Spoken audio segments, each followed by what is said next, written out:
आज हम निर्गमन की पुस्तक के 12वें अध्याय का अध्ययन करेंगे। फिर यहोवा ने मिस्र देश में मूसा और हारून से कहा, यह महीना तुम लोगों के लिए आरंभ का ठहरे, अर्थात वर्ष का पहला महीना यही ठहरे। इस्राएल की सारी मंडली से इस प्रकार कहो, इसी महीने के 10वें दिन को तुम अपने अपने पितरों के घरानों के अनुसार घराने पीछे एक एक मेमना ले रखो, और यदि किसी के घराने में एक मेमने के खाने के लिए मनुष्य कम हो तो वह अपने सबसे निकट रहने वाले पड़ोसी के साथ प्राणियों की गिनती के अनुसार एक मेमना ले रखे, और तुम हर एक के खाने के अनुसार मेमने का हिसाब करना। तुम्हारा मेमना निर्दोष और 1 वर्ष का नर हो, और उसे चाहे भेड़ों में से लेना चाहे बकरियों में से। और इस महीने के 14वें दिन तक उसे रख छोड़ना, और उस दिन गोधूली के समय इस्राएल की सारी मंडली के लोग उसे बलि करें। तब वे उसके लहू में से कुछ लेकर जिन घरों में मेमने को खाएंगे उनके द्वार के दोनों अलंगों और चौखट के सिरे पर लगाए, और वे उसके मांस को उसी रात आग में भूंजकर अखमीरी रोटी और कड़वे साग पात के साथ खाए। उसके सिर, पैर और अतड़ियों समेत आग में भूंजकर खाना, कच्चा या जल में कुछ भी पकाकर न खाना, और उसमें से कुछ भी सवेरे तक न रहने देना, और यदि कुछ सवेरे तक रह भी जाए तो उसे आग में जला देना। और उसके खाने की यह विधि है, कमर बांधे, पाँव में जूती पहने और हाथ में लाठी लिए हुए उसे फुर्ती से खाना। वह तो यहोवा का पर्व होगा, क्योंकि उस रात को मैं मिस्र देश के बीच में होकर जाऊंगा, और मिस्र देश के क्या मनुष्य क्या पशु सबके पहलौठों को मारूंगा, और मिस्र के सारे देवताओं को भी मैं दंड दूंगा। मैं यहोवा हूँ।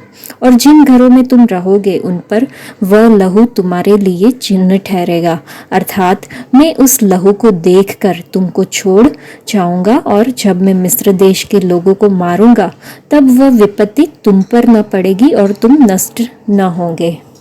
और वह दिन तुमको स्मरण दिलाने वाला ठहरेगा, और तुम उसको यहोवा के लिए पर्व करके मनाना। वह दिन तुम्हारी पीढ़ियों में सदा की विधि जानकर पर्व माना जाए।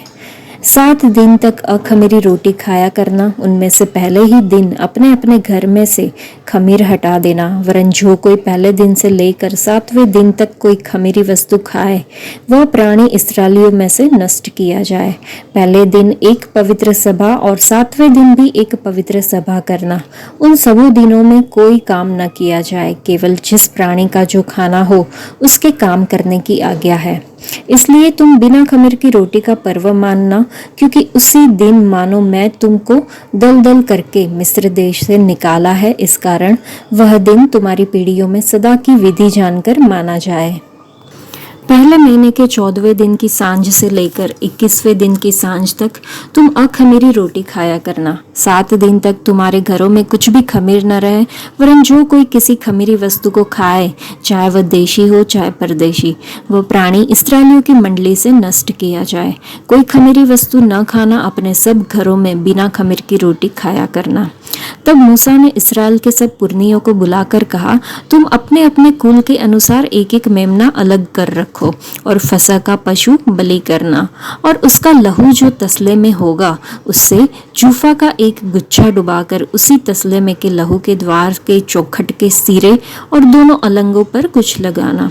और भोर तक तुम में से कोई घर से बाहर ना निकले, क्योंकि यहोवा देश के बीच होकर मिस्रियों को मारता जाएगा।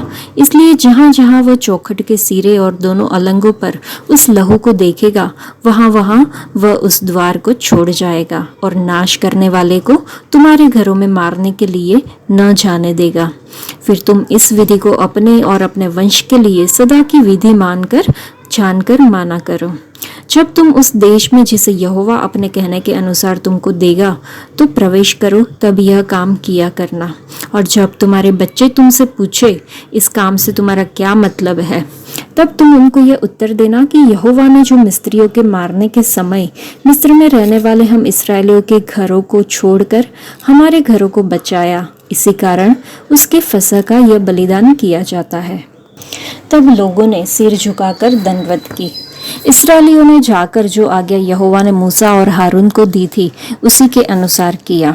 ऐसा हुआ कि आधी रात को यहोवा ने मिस्र देश में सिंहासन पर विराजने वाले फिरौन से लेकर गड्ढे में पड़े हुए बंधुए तक सबके पहलौठों को वरन पशुओं तक के सब पहलौठों को मार डाला। और फिरौन रात ही को उठ बैठा और उसके सब कर्मचारी वरन सारे मिस्त्री उठे और मिस्र में बड़ा हाहाकार मचा, क्योंकि एक भी ऐसा घर न था जिसमें कोई मरा ना हो।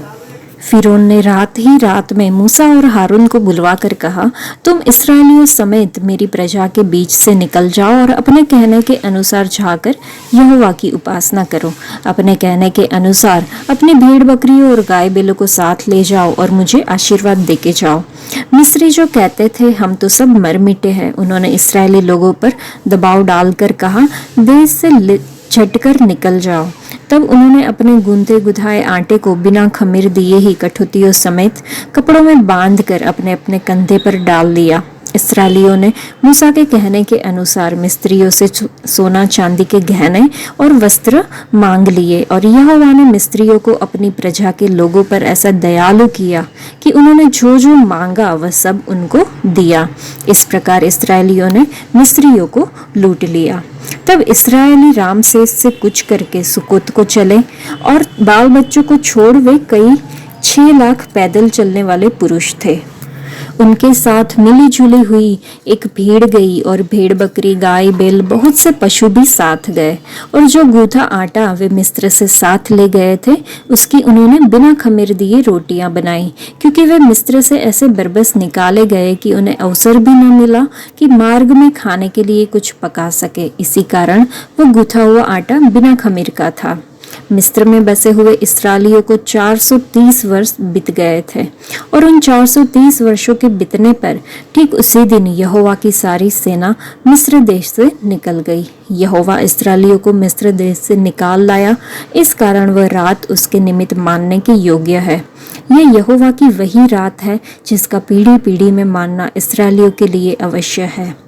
फिर यहोवा ने मूसा और हारून से कहा, पर्व की विधि यह है, कोई परदेशी उसमें से न खाए, पर जो किसी का मोल लिया हुआ दास हो और तुम लोगों ने उसका खतना किया हो वह तो उसमें से खा सकेगा, पर परदेशी और मजदूर उसमें से ना खाए। उसका खाना एक ही घर में हो, अर्थात तुम उसके मांस में से कुछ घर से बाहर न ले जाना और बरल पशु की कोई हड्डी न तोड़ना।